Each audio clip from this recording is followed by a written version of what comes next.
makita na yung Panginoon ang kahangahangang pananampalataya ng taong yun, ang mga taong yun na dumating.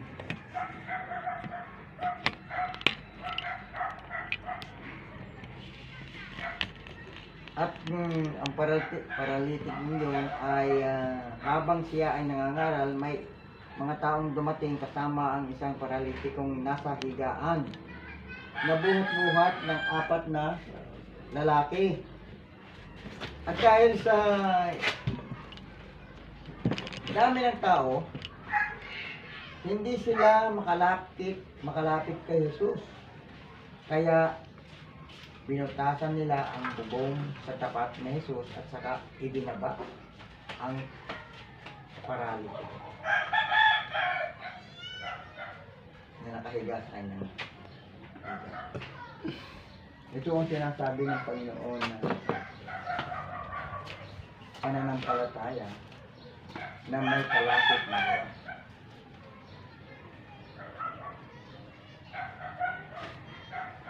Sabi nga ng Santiago, ang pananampalataya na walang gawa ay patay sa kanyang sarili. Kaya nakita ng Panginoon kung gaano kalaki ang pananampalataya ng 4 na lalaki na bumuhat doon sa paralitiko.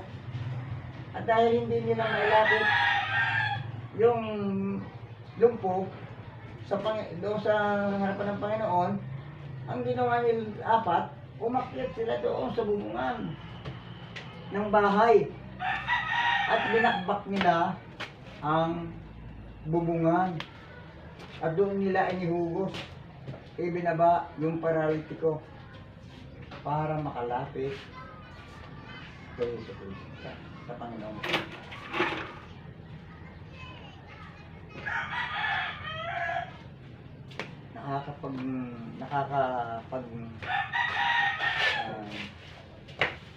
Nakakamangha yung ginawa ng mga tao ngayon. Ng mga tao. Hindi na kanila yung bahay, binakpak nila yung Anong chapter yun? Mark. Doon pa sa tapat. Marcos 2. Sa tapat pa. Marcos. Mismo ng kinaroroonan ng Jesus. Para paghuhulog nila, doon yun. Ay, binakpak mo hindi. Hindi na may yung bahay. Weber, buti hindi nagalit yung mayari ng bahay. Ay, hindi nagalit. Wala Ang bayan ng bahay. Wala dito. Wala dito. Hindi, Hindi ito yung nagalit. bahay ng kamag-alak ng Panginoon. Kasi yun sa Basta nung may hugos ang higa, kinahiga ng lumpo. At pagkakita ni Jesus sa kanilang pananampalataya, ay sinabi sa lumpo, "Anak, itinatatawad ang iyong mga kasalanan." Amen. Ngunit mayroon doong nangakaupong ilan sa mga eskriba at nagbubulay-bulay sa kanilang mga puso. Bakit nagsasalita ang taong ito ng ganito? Kaya siya'y namumuso. Sino ang makapagpapatawad ng mga kasalanan kundi isa, ang Diyos lamang. Yun ang paniwala nila, ang Diyos lamang ang makakapagpatawad. Hindi na nila alam na mayroon na rin pagpapatawad ang Panginoong Kristo Amen. na ibinigay ng Diyos Ama. Kaya kung balikan natin yung mga tao, yung 4 na Apat ang nag-usok eh. umusog doon sa paralitiko Sa upang lalaking lumpo. upang mailapit ang lumpo sa Panginoong Jesucristo. Nung makita ng Panginoong Jesus na binutasan nila ang bubong sa tapat ni Jesus at saka ibinaba yung paralitiko na nakahiga sa kanyang higaan.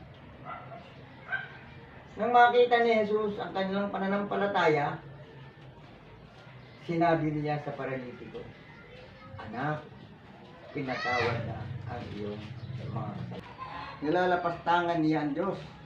Walang makapagpapatawad ng kasalanan kundi ang Diyos lamang. Hindi niya ba alam, yun? Diyos na yun. Totoo ba yun? Hindi. Binigyan tayo ng karapatan ng Diyos na magpatawad ng kasalanan. Dahil Ang Diyos ay marunong magpatawad, kaya nais ng Diyos tayo man ay magpatawad din sa atin. Pinatawad na ang iyong mga kasalanan. Subalit meron doong mga hindi naniniwala sa Panginoon. Marami doon mga Mga tao. nag-aalinlangan. Nag-aalinlangan. Lalo na itong Pariseo na mga tagapagturo ng kautusan. Sila pa man. Dahil ang alam lang nila, ang makakapagpatawad lang ay ang Ama. Oo. Hindi nila alam na makakapagpatawad si Kaya nga ang sila Panginoon. nagulat. Wala silang Wala pananampalataya sa sila. Panginoong Kristo. Hindi sila nananampalataya. Amen. Iisang kanilang pinananampalataya ang ating lang ang Diyos Ama. Ay, ang totoo nito, sila ay galit sa Panginoong Jesus.